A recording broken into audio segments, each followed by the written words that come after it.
Hello, everybody. It's me, Mark, with Mark's Issues with Archie Comics. Well, this past weekend on Saturday, I went to a convention in Sarasota called Siestacon. It's my first time going there. One of the main reasons I went, of course, was to get comic books. But my second reason to go was CGC was on site, and I wanted to submit a book to have it graded and slabbed. Now, I've never done this before, so I thought it would be a good opportunity to do it. So I went to go and get it done. There was no one in line when I got there to their booth. They had 4 people working. They had 3 people in black t-shirts with the CGC logo. And then they had one person there that was wearing a red shirt that was a witness, because they did have some artists on site, and I guess that's how they validate the signatures on the books, is with the witness. So anyways, I went and I dropped off my Archie version of my Leave It to Binky. It was the Archie book that looks just like this. That's going to be on the thumbnail for the video. And pardon my coughing. But it's spring and we haven't had any rain yet, so there's a lot of pollen in the air and it affects my my lungs, so I apologize. So I dropped off the book, and it's a tiny book. It's about the size of this. Because in the 70s in Mexico, there was a paper shortage, so they made their comics very, very small like this. So I've never done anything with CGC before, and I got there, and they just put a laptop in front of me and said, "Here you go, fill this out." Well, I wasn't able to fill it out because I don't have a cell phone, so I can't receive text messages to confirm I'm who I am. So it took them about 30 minutes of them working on the laptop to get me into the system. Now, by that time, I was very worn out because I was out front and I got there a little early, 10 minutes early, so I had to stand out front and wait to get tickets. And then the line was slow. So it took me another 10 minutes to get in. And then I was standing there the whole time. I'm a disabled vet, so it's hard for me to stand for long periods of time. They had no chairs, they had nowhere to sit. So by the time they got me in there, and then they just plopped the laptop back in front of me, and they're like, "Okay, fill this out." And I'm like, "Well, wait a minute, I'm paying $30 to have this book graded. I gotta pay another $30 to get it shipped back to me." I've mailed CGC graded slab books before, and it cost me about $15 to $17 depending on where it's going in the States. CGC is only a 40-mile drive from my house. So I thought that was a bit ridiculous. What I really thought was ridiculous is they were making me stand hunched over a card table trying to fill out a form on a computer I was not familiar with. I mean, that customer service just seemed to lack right there. And then when I was trying to explain to them, a lot of times on the books, let me show you one of my slabs. If it's a book of some kind of comic importance, they'll put a little notation here. Like this is the first appearance of Cheryl Blossom, it says. Well, what I was trying to get through to them is that I wanted, it to be acknowledged that it was a cover swipe. They totally stole the cover off of this one. They airbrushed it to make this guy look like Archie. And they changed her swimsuit a little bit with the airbrush, and that's all they did. Everything else was exactly the same. They took the word bubbles off, and they took the logo off and just put Archie across the top. As if you look at my thumbnail, you'll see it. Now, I've also done videos previous about those 2 books. So So what he did is he took like a little 1 inch by 1 inch piece of paper and had me and said, write down what you want it, the significance of the book is. And he handed me a Sharpie, so it was not very easy to write. And then he just stuck that on there with a piece of Scotch tape, not on the book. They put it in a bag. I had it bagged and board. Then they put it in a bag and they seal it with a barcode on it so they know it's your book. And I was like, you're telling me it's going to take 3.5, 4 months for this book to get through the system. I said, are you sure that piece of tape is going to hold that little square piece of paper on there? And he was like, yeah, sure, whatever. And I'm watching where they're putting the books, and they had a short comic box on the side of the table, flipped on its side with the books just being put in there and stacked in there. I don't know if that's how they do it. I mean, the guy next to me, he was about 10, 15 years older than I am, and he was having the same issues, and he was dropping off an Amazing Fantasy 15 and an X-Men #1. And then the guy on the other side of me, he's dropping off a bunch of the Fantastic Fours that had like the first Inhumans, the first The Watcher. I think he had like the first Black Panther in that set. And he was just doing his own thing. He was like typing away, and he was having no problem at all. Needless to say, we got it all done. And then he told me, he's like, well, we're going to take this, where did I put it? This, I see it's small, I can't even find it on my desk. We're going to take this little itty bitty comic book and we're going to stick it in a great big slab like that. That's just going to look preposterous. So you don't have different sizes? I mean, he's like, well, we have magazine, we have Golden Age, Silver Age, and Current. And I was like, all right, I guess if that's the only way you can do it, that's the only way you can do it. And the guy that was getting his Fantastic Four stuff done seemed more knowledgeable than the people that were working for CGC. And he looked over and he said, why don't you have him put it in a jumbo card slab?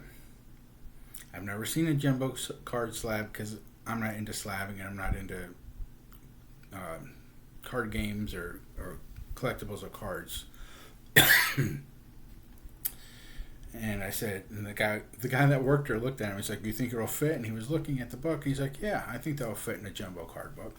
So they took another little 1 inch by 1 inch piece of paper with the Sharpie and wrote, "Try to fit it in a jumbo card slab." Scotch taped it to the outside of the bag. We'll see what happens. It's out of my hands now. There's nothing I can do about it except sit here and twiddle my thumbs and fret. So it is what it is. But let's get into the fun stuff. The books. There was not a whole lot of Archie books. There were quite a few comic book dealers. I'd say a good 20% of the con was comic books. Of course, you had the donuts, the cookies, the chocolates. You had the t-shirt people. You had people that made leather stuff for like cosplay, Dungeons and Dragons stuff. You had a lady there. Oh, I wanted to get it for my son so bad. She made, there's a show my son likes. It's called Chainsaw Man or something. And he had a chainsaw dog. I'm not really into the anime, but it's something that he really likes. And this lady had made one. And it was about the size of Sammy Dog. And it was made out of, it was knitted out of like wool. It was so funny. And it was only $30. I swear the thing was like this big and he had the chainsaw sticking out of his head. And by the time I had taken so long at CGC, by the time I got to the next aisle where she was, it had sold. So missed out on that one. But I didn't even think to get a card. She probably could have made another one. Oh well, my loss. But anyways, let's get into the bucks. I got an Archie 422. I think I bought all the Archie books that were there that I did not already have or were not torn up. Let's see. I'm sorry. That was Archie 422, and that was from 1994. Archie's having nightmares of Reggie with everybody. He's got Midge and Betty and Veronica and all the girls. Fun cover. I got the Archies, which is the band, Anniversary Spectacular #1. This came out in 2022. They were asking $2 for this one, which wasn't bad because I think it was $4 in 2022. And also the lady that has all the $2 on the back. I got $12 worth of books, and she only charged me $10, so I basically got one for free.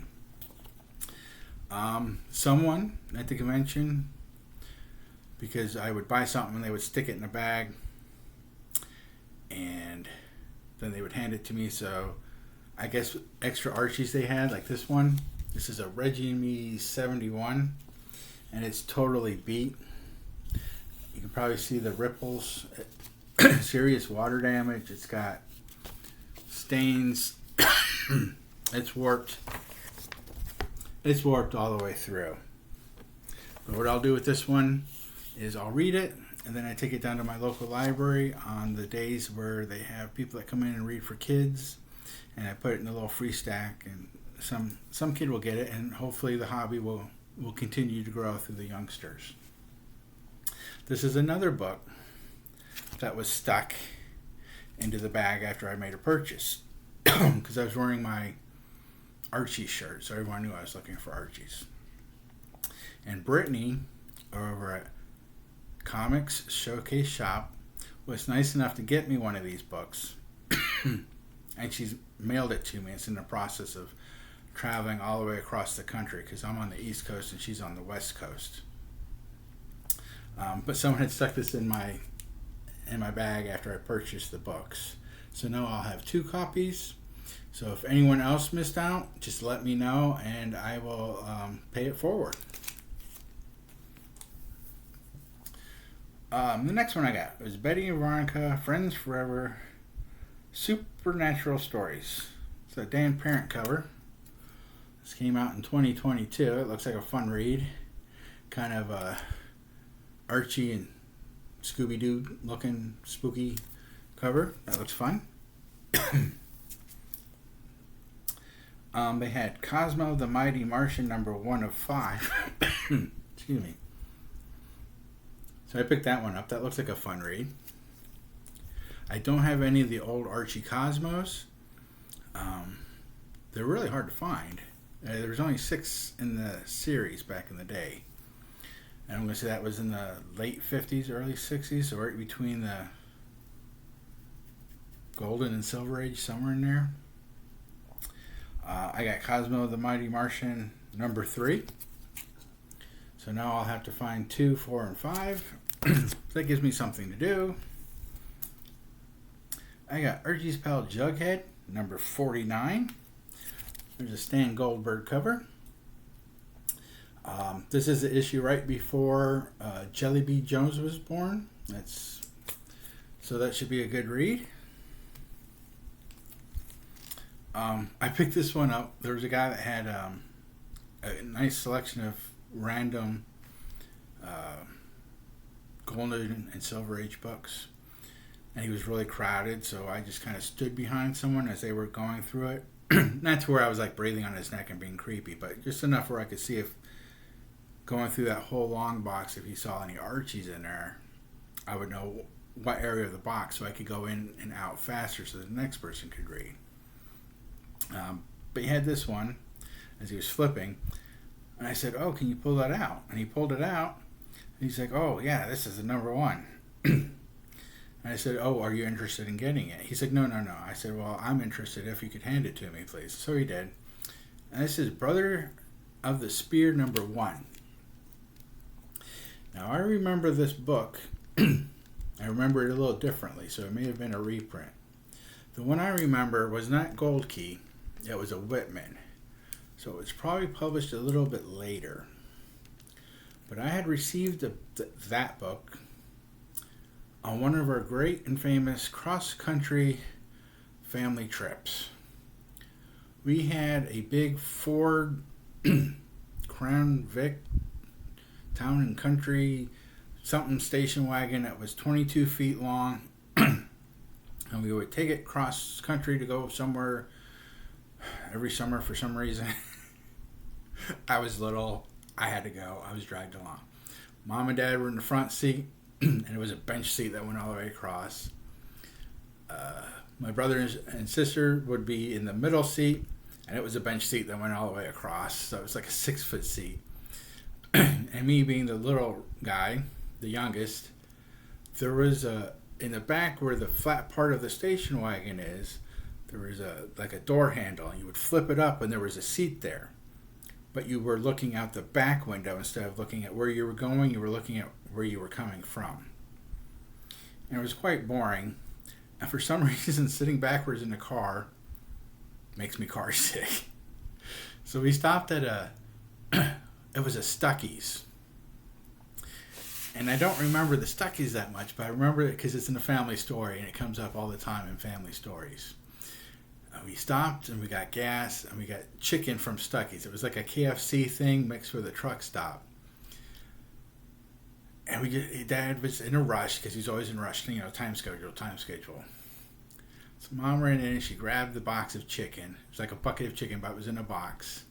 We weren't going to eat it there. So she grabbed the chicken, and she grabbed a Whitman 3-pack. There was like 3 comics in a bag, and they were on a little spinny, not comic book rack, but like a hook rack that you would hook the bags on. She picked me up that, and this was one of the books in there, but it was a Whitman.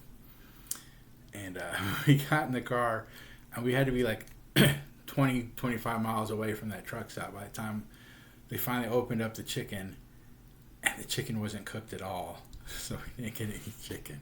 But I remember this because she got it for me to read in the car, so I wasn't looking out the window backwards and getting nauseous. Too much information, I guess. But that hit a member bear, and I was like, I remember this cover. The next one I have here is Life with Archie, number 76. This has the girls in their swimsuits. It's a 12 center, so that's probably silver, bronze age, somewhere in there. I didn't look inside. I haven't read any of them yet. Oh, it's on the back. It says 1968. So it's close. I got a Laugh 136. Very nice looking book. This is from 1962. These Mind Lights really make books look good. It's a golden age. This is a silver age book, so I'm going to have to re-bag and board it, but quite interesting. He says, hey, Jug, the mole man wants us to go into the hole. And Jug is like, look, Mole, the only hole I like is in a donut, so get lost. I haven't read any of these yet. I haven't had a chance. Looks like a fun book. The next one I got, the last one I got, then I got some other stuff to show you. This is Archie's Madhouse, number 33, from 1964. Very nice cover. Very, very clean book. It's in good shape. Like I said, these books, he had this one at 20 and I paid 15. This one was 25 and I paid 20. So there were deals to be had. This has a really nice Sabrina story in it. I think it's like her 7th or 8th appearance. Hello, Sammy Dog. You're out from under the bed? And then they had an artist there named Andrea Malti. Sorry if I butchered it. I'm not really good with names. He did Astro Quantum. This is the number 1. He was nice enough to sign it for me.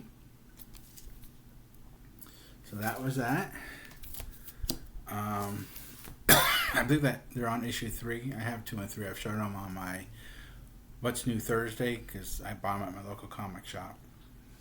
And this one I got from him at the at the show itself. And this is Barbarian Behind Bars. I didn't see this one at my local comic shop. So I picked it up direct from him. And he was nice enough to sign that one too. It looked kind of interesting. I guess it's kind of like a barbarian modern times, because there's a barbarian. And it looks like he's in a big city, like say New York or something.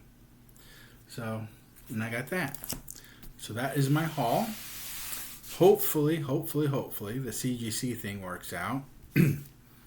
I'm nervous because, like I say, most of the times when you watch YouTube, the CGC things are usually very negative. I guess people don't post if it's positive. But stay tuned. In 3 or 4 months, when I do get it in the mail, I'll do an unboxing and we'll see what they did. But until then, if you could please like and subscribe. If you could hit that notification bell. Share it with the community. And if you have any comments, go ahead and ask. I always answer all the comments. But that's all I have from the Siestacon. I will see you later in another video. And enjoy your day. And remember, read and enjoy your comics. Bye-bye.